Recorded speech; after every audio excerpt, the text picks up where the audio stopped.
Mga kadiskarte, mayroon tayong project ngayon. Nag-install tayo ng submeter dito sa bago nating titirhan. Ayan, so ito, Toshiba submeter. And then, lalagay natin ng circuit breaker. Ito yung lalagay natin mga kadiskarte. Edit mo na lang.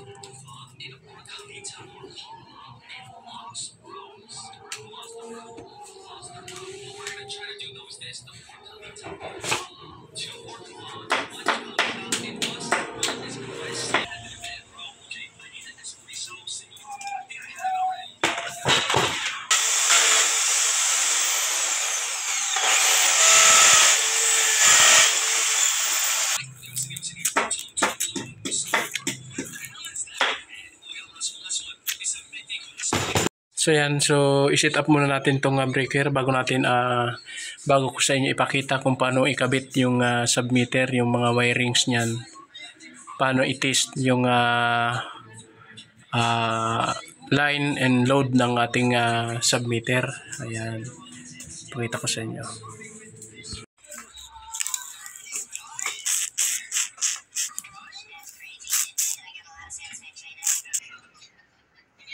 So wire.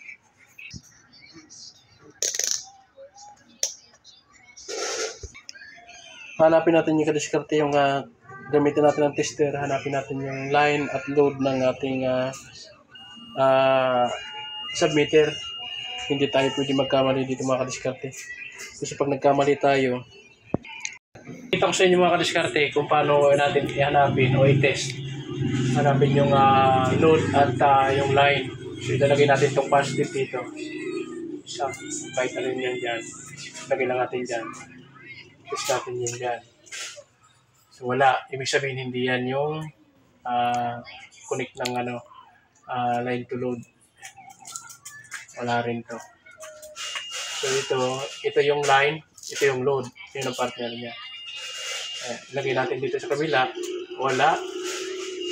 Ayan. So ito. So ibig sabihin itong dalawa na to, ito yung line. Tapos dito na yung load. Ito na yung papunta ng breaker dito sa taas ng breaker. Ito galing to ng main line or doon sa pinaka-metro, sa fuse ng metro. Dito natin i-install. Tapos ito, patatakbuhin natin dito sa breaker. Then yung ito naman, breaker na to, dito natin ilalagay yung supply ng bahay dito. So yan. So ipakita ko sa inyo yung wiring nito. Ano na ka? Ano daw din na?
So,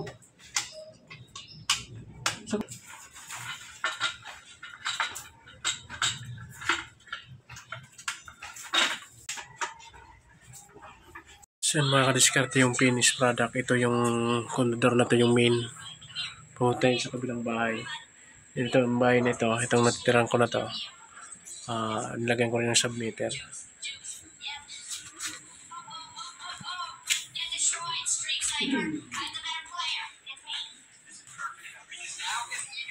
Yan mga kadiskarte.